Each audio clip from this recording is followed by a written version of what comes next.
Shalom Javerim, les saluda el rabino Israel, esperando que la verajá del Eterno sea con cada uno de ustedes, con sus familias, sus comunidades, sus congregaciones, y dando gracias al Eterno por poder estar compartiendo una vez más el comentario de la parashá o de la porción de esta semana. Esta porción tiene una variedad de temas, una porción tremendamente preciosa, es muy hermosa, y de una variedad muy amplia de temas.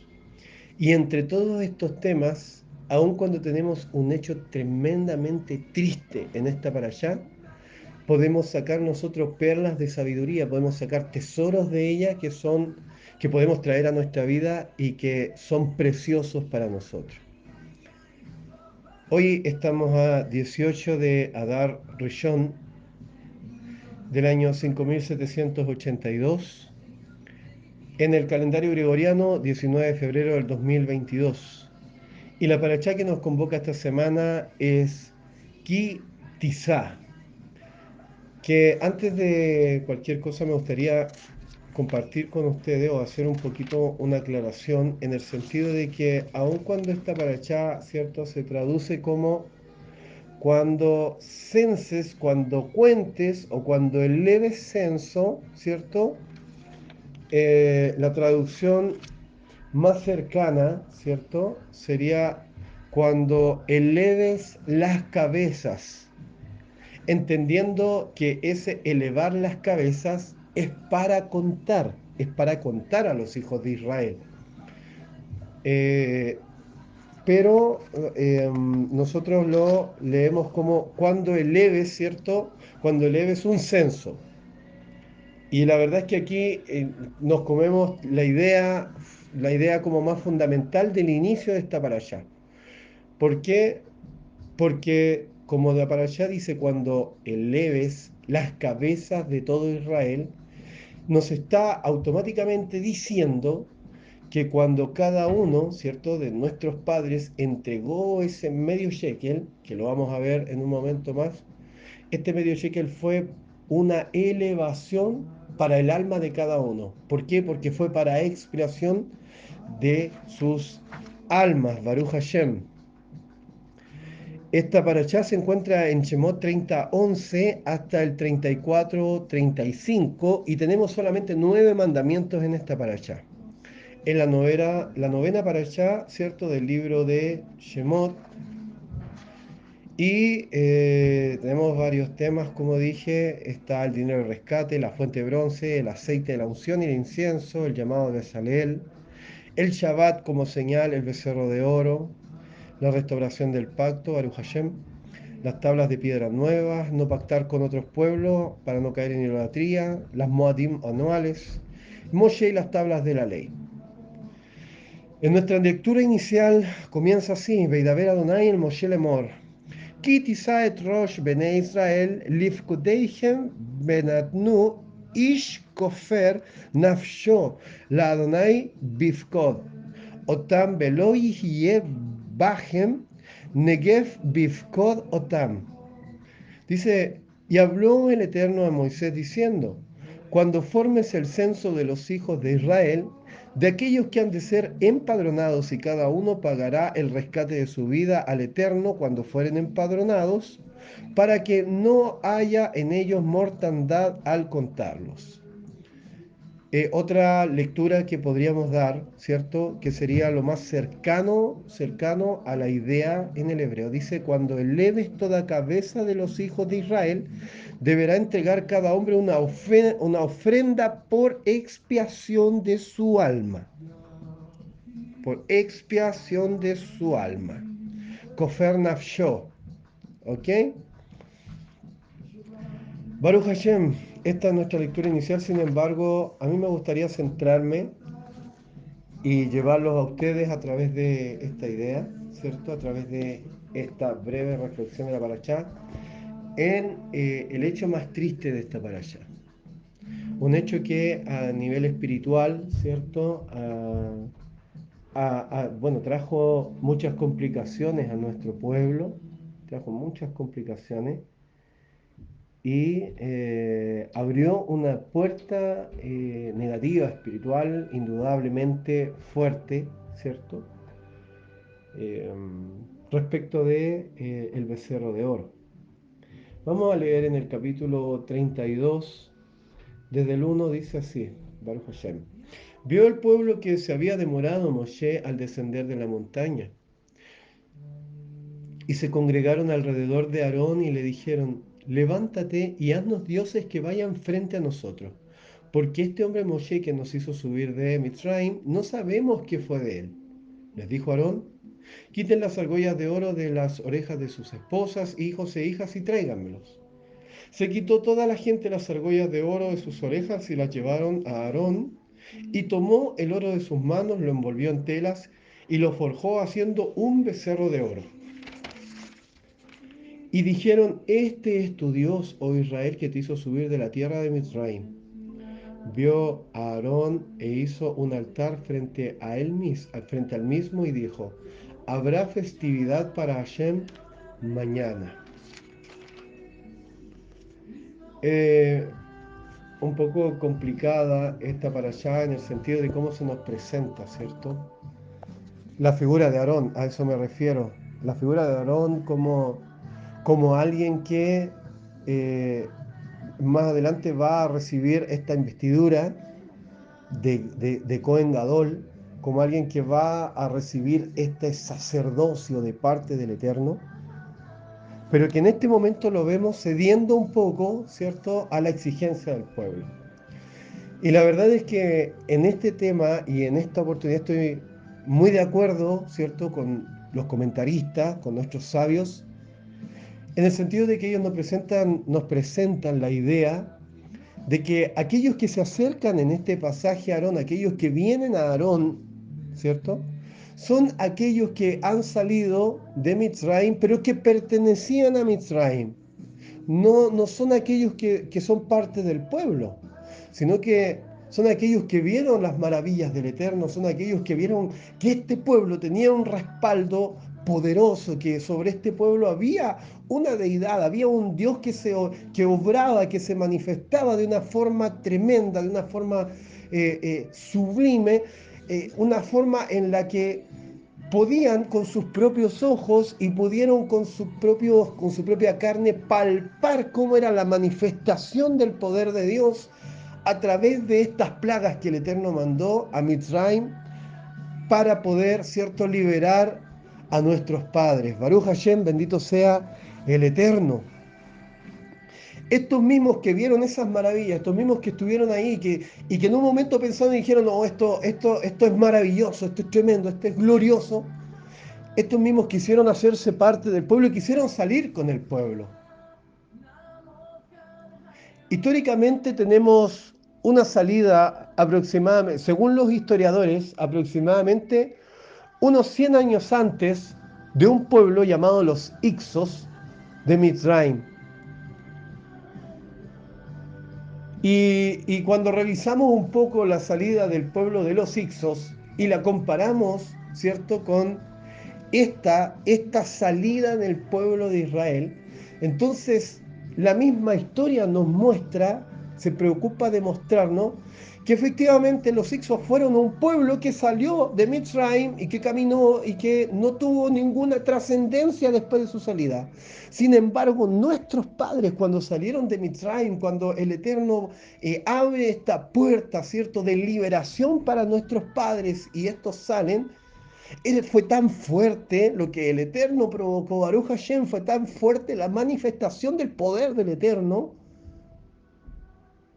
que aquellos que estaban ahí, que no eran parte del pueblo y que eran parte de Mitzrayim, que tenían su vida en Mitzrayim, que tenían familia en Mitzrayim, que dependían, que sus vidas dependían de Paró en ese momento, porque si Paró sabía que estos hombres se estaban levantando y que estaban haciendo una acción de traición, Paró podía mandar a matarlos, pero con eso y todo fue tan fuerte el mover que provocó al Eterno que estos hombres decidieron y quisieron salir con el pueblo del Eterno.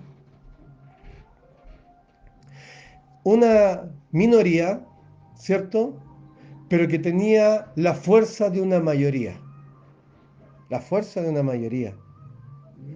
¿Por qué decimos esto? Porque efectivamente estos son los que se acercan a Aarón. Y le dicen, fíjense que el texto es muy decidor de esto, de que quienes están hablando en realidad no son personas cercanas a Moshe. No ven a Moshe como alguien cercano. Miren, dice, levántate y haznos dioses que vayan frente a nosotros. Antes de seguir con la lectura, fíjense ustedes que nuestros padres nunca necesitaron dioses físicos que fuesen delante de ellos. Nunca. Aun cuando nosotros podemos leer en el libro de los profetas, ¿cierto? En los libros de los profetas podemos leer que efectivamente hubieron algunos de nuestros padres que sí, comulgaron y empezaron a tomar costumbres de Mitzrayim, eso lo vemos en el libro de los profetas. Empezaron a tomar las costumbres de Mitzrayim, empezaron a comulgar con los mitzraimitas, ¿cierto? Con los egipcios, pero en sí, en la totalidad del pueblo, no necesitaba dioses que fueran al frente de ellos. De hecho, cuando el pueblo levanta esta petición al Eterno, cuando dice la Escritura que el Eterno se acordó de ellos, ¿cierto? Cuando el pueblo levanta este clamor, el pueblo no tenía una imagen del Eterno al frente, no necesitó una imagen para poder hacer tefilá al Eterno. Esto es crítico para entender, ¿cierto? Que nuestro pueblo no necesitaba dioses que fueran delante de él. Es más, cuando el Eterno está hablando con Moshe, el mismo pueblo le dice, ve tú y habla tú con el Eterno, no sea que nosotros moramos. Quiere decir que ellos entendían que una cercanía tan grande con el Eterno, ¿cierto? Podía traerles una consecuencia aún de vida. Ellos lo veían de esa forma, por lo tanto, nos llama automáticamente la atención este texto, porque este hombre Moshe que nos hizo subir de Egipto, no sabemos qué fue de él. Fíjense esto, este hombre Moshe, como hablando de alguien que no conocen, como hablando de alguien que no tiene cercanía, como hablando de cualquier persona. Y esta segunda parte dice, quien nos hizo subir de Mitzrayim. En realidad, ellos, estos que están saliendo de Mitzrayim, están subiendo, el pueblo está saliendo. El pueblo está saliendo de Mitzrayim, está siendo liberado de Mitzrayim. Pero esta parte, fíjense que el hecho de que se ocupe esta palabra y no otra, le da más fuerza, ¿cierto?, a la idea de nuestros sabios y a la misma idea que yo propongo también en común acuerdo, ¿cierto?, en comunión con lo que ellos nos enseñan, que efectivamente no corresponde al pueblo del Eterno, ¿cierto?, aquellos que llegaron delante de Aarón. Dicho esto, entonces podemos entender un poco por qué Aarón actúa tan rápidamente. Actúa tan rápidamente, porque la Torá no nos muestra, ¿cierto?, que Aarón dijo algo, que se manifestó de alguna forma, que trató de decir, no, esto no es correcto, de hacer esto o lo otro. Otro comentario que tenemos, ¿cierto? Por una cuestión de honestidad respecto de los comentarios de nuestros padres, tenemos que decirlo, es que fue tal la presión que estaba en peligro la vida de Aarón, ¿cierto? Y que por eso Aarón fue y tuvo que hacerlo, Baruch Hashem. Bendito sea el Eterno, porque la verdad es que en cualquiera de los dos casos, el tema es que estamos viendo a un Aarón que en unos cuantos, ¿cierto? En una porción, unas cuantas porciones más, o una porción más, el Eterno lo va a estar levantando como el Cohen Gadol. El Eterno lo va a estar levantando como el Cohen Gadol a cargo del servicio sacerdotal, de lo que nosotros hoy día le llamamos templo, pero en realidad es el tabernáculo, ¿cierto? Es el Mishkan, ¿cierto? Y, y este Aarón que está recibiendo algo tan importante, tan trascendente como lo es el sacerdocio delante del Eterno, el sacerdocio. Llevar llevar la bodá del Eterno, ¿cierto? Llevar al pueblo, dirigir al pueblo espiritualmente, este pasaje, este episodio es muy complicado para nosotros, es muy complicado para nosotros entenderlo y tomarlo tan liviana y tan someramente, así como que Aarón no lo pensó dos veces, ¿cierto? Que comulgó que formó esta figura y que Baruch Hashem dijo y ya tenemos un Dios. La verdad es que es muy complicado pensarlo de esa manera por la trascendencia que tiene Aarón más adelante, aun cuando el Eterno hace como Él quiere, Baruch Hashem por eso. Pero en mi punto de vista, queridos hermanos, y ahora sí me gustaría compartirles lo que, un poco lo que entiendo de lo que sucede en este episodio, ¿cierto? Mi comentario, es que efectivamente estos hombres que habían salido de Mitzrayim están deseando están deseando tener un Dios frente a ellos porque ellos siempre tuvieron imágenes frente a ellos. Pero hay una parte del pueblo, no todos, pero hay una parte del pueblo que empieza a ver en esta figura, en este becerro, no un Dios, sino que empieza a ver en esta figura un reemplazo de Moshe. Empieza a ver un mediador, una figura a través de la cual puedan llegar al Eterno. ¿Por qué? Porque Moshe efectivamente había pasado los días y no había descendido. Y el pueblo empezó a pensar, al igual que estos hombres que fueron a Aarón, empezaron a pensar si en realidad ha pasado mucho tiempo.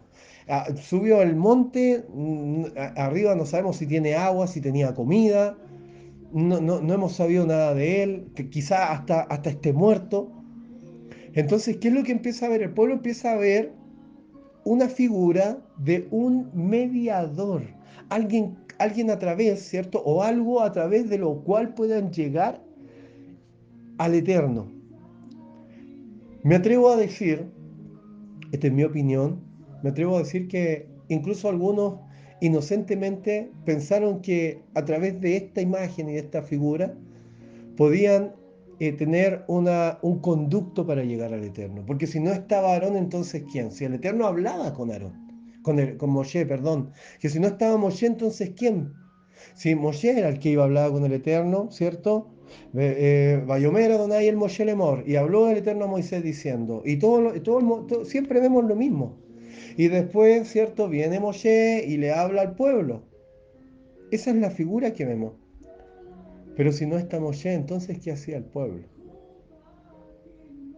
Y el pueblo entra a través de esta imagen que ha forjado Aarón, entra, ¿cierto?, en esta idolatría, en esta presión, ¿cierto?, contra el Eterno directamente, de adorar, ¿cierto?, o ver como algo más que una simple estatua de un becerro a esta imagen. Ese fue el gran problema. Ese fue el gran problema de nuestros padres, el gran problema de nuestro pueblo. Por otra parte, entendemos, ¿cierto? Se nos entrega o podemos nosotros inferir de la Torá la idea de que esta unión que hace el Eterno con su pueblo, con nuestros padres en aquel tiempo, corresponde prácticamente a un matrimonio, una idea como de un matrimonio, en donde el pueblo, ¿cierto?, hace el papel de la novia, el Eterno hace el papel del novio y las tablas de la ley hacen de una ketubá. Una ketubá, lo que está determinado dentro de este acuerdo, recuerden que el matrimonio es un contrato, no es un sacramento, ¿ok? El matrimonio corresponde a un contrato entre dos partes de cumplir, ¿cierto? De cumplir ciertas exigencias, ¿cierto? Y esto queda en una ketubá. La figura que tenemos del trato del Eterno con el pueblo es exactamente la misma. ¿Cuál es el problema? Que el Eterno le dice al pueblo, yo quiero que ustedes sean mi pueblo y yo simplemente quiero ser su Dios. Y estos son los mandamientos que ustedes deben cumplir. Solamente tienen que hacer esto, esto y esto. Y el pueblo dice, sí, haremos lo que el Eterno nos diga. Nosotros haremos lo que el Eterno nos diga. Eso es como que la novia está dando el sí, le está diciendo sí al Eterno. Pero fíjense ustedes que el momento en que Moshe viene descendiendo con la Ketubá para entregarla y para presentarla delante de nuestros padres, Moshe llega, va descendiendo, ¿cierto? Y se encuentra con esta imagen de un pueblo desordenado, de un pueblo que ha perdido el norte, de un pueblo que en un periodo tan corto se ha olvidado de todo lo que ha sucedido desde el momento en que el Eterno levanta a Moshe como aquel caudillo. Nuestros padres se olvidaron en ese momento de todo lo que el Eterno había hecho, de cómo Él se había manifestado, incluso del acuerdo, de este acuerdo que el pueblo mismo había hecho con el Eterno. Y viene Moshe con esta Ketubá y esta que reflejaba la noche de bodas, la novia se fue con otro. Esta noche que reflejaba la noche de boda, la noche en que se iba a entregar la Ketubá y que se iba a sellar este contrato, Baruch Hashem se iba a sellar. Bendito sea el Eterno. La novia desvió su camino, desvió su mirada, la novia no hizo lo que debía hacer y se fue con el becerro de oro. Por eso que al inicio dije un poco que en realidad este episodio, esto que sucede, es tan nefasto para nuestros padres, es tan nefasto para nuestro pueblo, es tan nefasto, de una, un- una grieta espiritual tan fuerte que eh, sin duda hasta el día de hoy tiene consecuencias, tiene sus consecuencias. Hasta el día de hoy, yo me atrevo a decir que hasta el día de hoy hay consecuencias. ¿Y saben por qué? Porque aún el día de hoy, cuando muchos de nosotros, Baruch Hashem, hemos visto las maravillas del Eterno, hemos visto cómo el Eterno, si bien es cierto, nos ha sacado de un Mitzrayim diferente, nos ha acompañado en el desierto, ha sido la columna de fuego, ha sido la nube sobre nuestra cabeza, a los problemas, las dificultades, aquellas cosas que se nos ponían enfrente y que no nos dejaban avanzar ni caminar. Así como el Yamsuf, así como el mar de juncos, el Eterno también a través de su poder las abrió y nos permitió caminar. Pero ¿saben cuál es el problema? Que a veces, a veces tenemos un, valga la redundancia, tenemos un problema que está descrito en el Brit Hadashah, que somos como niños fluctuantes llevados por todo viento de doctrina. Que el viento sopla para un lado y allá están. Que el viento sopla para otro lado y ahí están. Y a veces se levantan becerros de oro que tienden a turbar nuestra mirada. Tienden a turbar nuestra mirada. Y es tan necesario que entonces miremos nuestro tzitzit y recordemos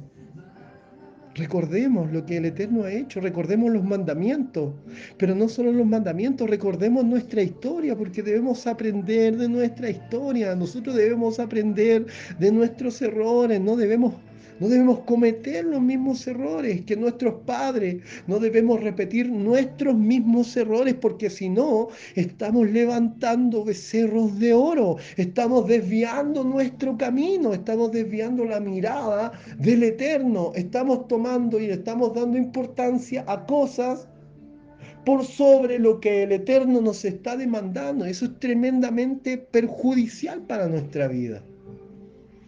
Es tan necesario que nosotros tengamos nuestra mirada puesta en el Eterno, en los mandamientos que el Eterno nos ha entregado y en llegar a Él solamente a través del único camino que se nos ha establecido, a través de Yeshua HaMashiach, Yeshua nuestro Mesías.